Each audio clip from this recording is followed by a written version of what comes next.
نحمده ونصلي على رسوله الكريم اما بعد فاعوذ بالله من الشيطان الرجيم بسم الله الرحمن الرحيم رب اشرح لي صدري ويسر لي امري واحلل عقدة من لساني يفقهوا قولي۔ اللہ تعالیٰ نے انسان کو جن بڑی بڑی نعمتوں سے نوازا ہے ان میں سے ایک نعمت اولاد کی نعمت ہے۔ قرآن حکیم میں اولاد کی ولادت کا ذکر ایک خوشخبری کے طور پر کیا گیا ہے۔ ارشاد باری تعالیٰ ہے یا زکریا انا نبشرک بغلام اسمہ یحییٰ لم نجعل لہ من قبل سمیا۔ اے زکریا ہم تجھے ایک بچے کی خوشخبری دیتے ہیں جس کا نام یحییٰ ہے، ہم نے اس سے پہلے اس کا ہم نام کبھی کسی کو نہیں کیا۔ تو گویا اولاد کا دنیا میں آنا انسان کے لیے ایک خوشخبری کی حیثیت رکھتا ہے۔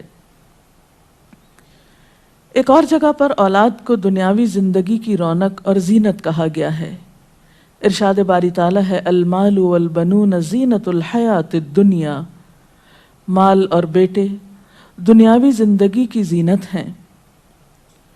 اسی طرح انسان کے لیے اولاد ایک مددگار اور ایک بہترین غمخوار کی حیثیت بھی رکھتی ہے۔ اولاد سے انسان کی بہت سی توقعات بھی وابستہ ہوتی ہیں، لیکن اولاد والدین پر سب سے بڑا حق جو رکھتی ہے وہ تربیت کا حق ہے۔ اس لیے ہر والدین کو اس معاملے میں اپنی ذمہ داری کا ثبوت دینا چاہیے، اور قیامت کے دن اس کے بارے میں ان سے سوال بھی ہوگا۔ قرآن پاک میں اللہ سبحانہ وتعالیٰ فرماتے ہیں یا ایھا الذین آمنوا قوا انفسکم واہلیکم نارا۔ اے لوگو جو ایمان لائے ہو اپنے آپ کو اور اپنے گھر والوں کو آگ سے بچاؤ۔ گویا والدین کی ذمہ داری میں صرف یہی شامل نہیں کہ وہ بچوں کو تعلیم دیں یا ان کے کھانے پینے کا بندوبست کریں، بلکہ ان کی ذمہ داری میں سے ایک اہم ذمہ داری یہ ہے کہ وہ ان کی اچھی تربیت کریں اور انہیں آخرت کے بھیانک انجام سے محفوظ کریں، آگ سے بچائیں۔ ایک حدیث میں بھی آتا ہے، آپ صلی اللہ علیہ وسلم نے فرمایا کلکم راعٍ وکلکم مسئول عن رعیتہ۔ تم میں سے ہر شخص نگران ہے اور ہر ایک سے اس کی رعایا کے بارے میں، ماتحتوں کے بارے میں سوال کیا جائے گا۔ فالمرأۃ راعیۃ فی بیت زوجہا، اور عورت اپنے شوہر کے گھر میں نگران ہے۔ یعنی صرف باپ سے نہیں، ماں سے بھی پوچھا جائے گا کہ اس نے اپنے بچوں کی تربیت کیسے کی۔ اس لیے ہم دیکھتے ہیں کہ انبیاء علیہم السلام اپنی اولاد کے بارے میں ہمیشہ فکر مند رہے۔ حضرت ابراہیم علیہ السلام اپنے ساتھ اپنی اولاد کے لیے بھی دعائیں مانگتے ہیں، رب اجعلنی مقیم الصلاۃ ومن ذریتی۔ اے اللہ مجھے نماز قائم کرنے والا بنا اور میری اولاد میں سے بھی۔ حضرت یعقوب علیہ السلام کے بارے میں آتا ہے کہ جب انہیں موت آئی تو اس وقت انہوں نے اپنے بچوں کو بلا کر کچھ پوچھا۔ قرآن پاک میں آتا ہے ام کنتم شہداء اذ حضر یعقوب الموت اذ قال لبنیہ ما تعبدون من بعدی۔ کیا تم لوگ اس وقت حاضر تھے جب یعقوب علیہ السلام کے پاس موت حاضر ہوئی تو انہوں نے اپنی اولاد کو کہا کہ میرے بعد تم کس کی عبادت کرو گے؟ انہیں اس بات کا فکر نہیں تھا کہ وہ کھائیں گے کہاں سے یا رہیں گے کہاں پر، انہیں فکر یہ تھا کہ میرے بعد ان کی عبادت اور ان کی دین پر چلنے کی حالت کیسے ہوگی۔ اس لیے والدین کے ذمہ یہ بہت اہم کام ہے کہ وہ اپنے بچوں کی آخرت کی فکر کریں۔ اس لیے بچے کی تربیت کا اہتمام اس کی پیدائش کے ساتھ ہی بلکہ اس سے پہلے ہی شروع کر دینا چاہیے۔ بچہ جب ماں کے پیٹ میں ہوتا ہے تو اس وقت وہ ماں کے خیالات اور ماں کی عادات سے متاثر ہو رہا ہوتا ہے۔ اس موقع پر والدین کو خاص طور پر نیک اولاد کے لیے دعا کرنی چاہیے، جیسا کہ قرآن پاک میں آتا ہے رب ہب لی من لدنک ذریۃ طیبہ، اے میرے رب مجھے اپنے پاس سے پاکیزہ اولاد عطا کر۔ پھر اسی طرح بچے کی پیدائش پر خواہ وہ لڑکی ہو یا لڑکا خوشی کا اظہار کرنا چاہیے، اللہ تعالیٰ کا شکر ادا کرنا چاہیے، اس نعمت کو اچھی طرح قبول کرنا چاہیے تاکہ پھر اس کی صحیح طور پر قدردانی ہو سکے۔ احادیث مبارکہ سے ہمیں کچھ اور باتیں بھی پتہ چلتی ہیں کہ جب بچہ پیدا ہو تو اس کے کان میں آذان دی جائے، گویا پیدائش کے بعد سب سے پہلے اس کو اللہ کا نام سنایا جائے، اس کے سامنے اللہ کی عظمت کا اظہار کیا جائے۔ اسی طرح نبی صلی اللہ علیہ وسلم کی سنت سے ہمیں بچوں کی تہنیک کرنے کا بھی پتہ چلتا ہے۔ تہنیک سے مراد یہ ہے کہ کھجور چبا کر بچے کے تالو پر لگائی جائے، کیونکہ بچہ سب سے پہلی خوراک جو اپنے منہ میں لے کر جاتا ہے اس میں بھی خوراک دینے والے کی شخصیت اور عادات کے اثرات منتقل ہوتے ہیں۔ صحیح بخاری میں ابو موسیٰ اشعری روایت کرتے ہیں کہ میرے ہاں ایک بچہ پیدا ہوا، میں اس کو لے کر نبی صلی اللہ علیہ وسلم کی خدمت میں حاضر ہوا، آپ نے اس کا نام ابراہیم رکھا، ایک کھجور سے اس کی تہنیک کی اور اس کے لیے برکت کی دعا کی اور اسے میرے حوالے کر دیا۔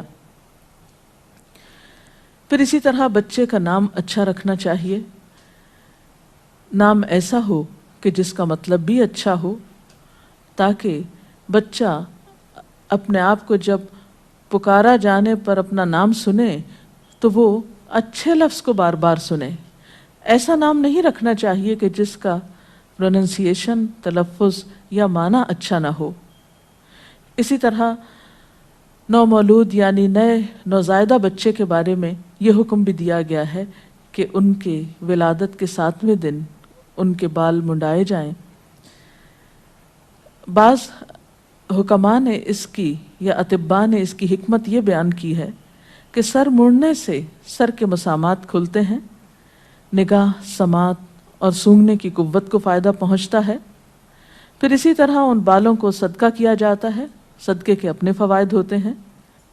اسی طرح سنت میں ہمیں بچوں کا عقیقہ کرنے کے بارے میں بھی تعلیمات ملتی ہیں۔ عقیقہ کرنے میں ایک حکمت یہ ہے کہ انسان اپنے رشتہ داروں کو، غریبوں کو، ہمسایوں کو اس خوشی میں شریک کرتا ہے، اس موقع پر ان کے لیے گوشت بھجواتا ہے، یعنی عقیقے کے جو بکرے ہیں ان میں سے۔ پھر اسی طرح بچپن ہی سے بچوں کے ساتھ محبت اور شفقت کے ساتھ پیش آنے کا حکم ہے۔ بچہ صرف غذا کا ہی محتاج نہیں ہوتا، محبت و شفقت اور کیئر کا محتاج بھی ہوتا ہے۔ نبی صلی اللہ علیہ وسلم کا ارشاد ہے جو ہمارے بچوں پہ شفقت نہ کرے اور ہمارے بڑوں کی عزت نہ کرے وہ ہم میں سے نہیں۔ پھر آپ دیکھیے کہ تربیت میں صرف محبت و شفقت ہی کافی نہیں ہوتی، بلکہ اس کے ساتھ ساتھ بچوں کو ڈسپلن سکھانا بھی بے حد ضروری ہوتا ہے۔ پھر یہ ہے کہ بچوں کی تربیت کے مختلف پہلو ہیں۔ ان کی تربیت میں ان کی ایمانی تربیت، اخلاقی تربیت، جسمانی تربیت، عقلی تربیت، نفسیاتی تربیت، معاشرتی تربیت، یہ تمام چیزیں شامل ہیں۔ ایمانی تربیت کا معنی یہ ہے کہ بچہ جب پیدا ہو تو اس وقت اس کے دل میں، جیسے کہ اذان سب سے پہلے دی جاتی ہے تو اس کے کان میں سب سے پہلے اللہ کا نام جاتا ہے، تو ایمانی تربیت کا مطلب یہ ہے کہ اس کے دل میں اللہ کی محبت پیدا کی جائے۔ حضرت عبداللہ بن عباس سے روایت ہے کہ رسول اللہ صلی اللہ علیہ وسلم نے فرمایا اپنے بچوں کو سب سے پہلے کلمہ سکھاؤ، 7 سال کی عمر میں نماز کا حکم دو۔ گویا پہلا کلام جو بچے کا ہو وہ اللہ کے نام کا ہو، اور جب بچہ کچھ شعور کی عمر کو پہنچے تو وہ باقاعدہ طور پر نماز کی شکل میں اللہ کے ساتھ اپنا تعلق قائم کرے اور اس سلسلے میں یہاں تک حکم ہے کہ جب 10 سال کا ہو جائے اور نماز نہ پڑھے تو اس پر سختی بھی کی جا سکتی، جس سے ایک اور بات یہ پتہ چلتی ہے کہ بچوں کی تربیت میں جہاں نرمی اور شفقت سے کام لینا چاہیے، وہاں انہیں ڈسپلن سکھانے کے لیے ضرورت کے تحت ان پر سختی بھی کی جا سکتی ہے، لیکن ظاہر ہے کہ وہ سختی ایسی نہ ہو جو بچوں کے لیے ناقابل برداشت ہو۔ اسی طرح بچوں کو روزہ اور صدقہ خیرات کی تلقین بھی کرنی چاہیے۔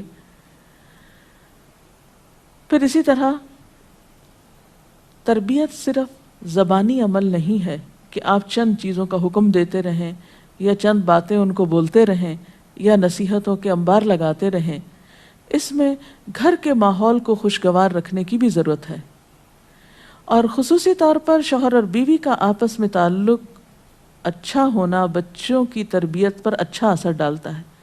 اگر میاں بیوی دونوں آپس میں لڑتے جھگڑتے رہیں اور بچے گھر میں ہر وقت لڑائی جھگڑے کی فضا دیکھیں تو ایسے بچے کبھی بھی نفسیاتی طور پر مضبوط کردار کے حامل نہیں ہو سکتے۔ پھر اسی طرح یہ ہے کہ بچوں کو ابتدائی عمر میں جہاں اور تعلیم دی جائے وہاں قرآن پاک کی تعلیم بھی دینی چاہیے۔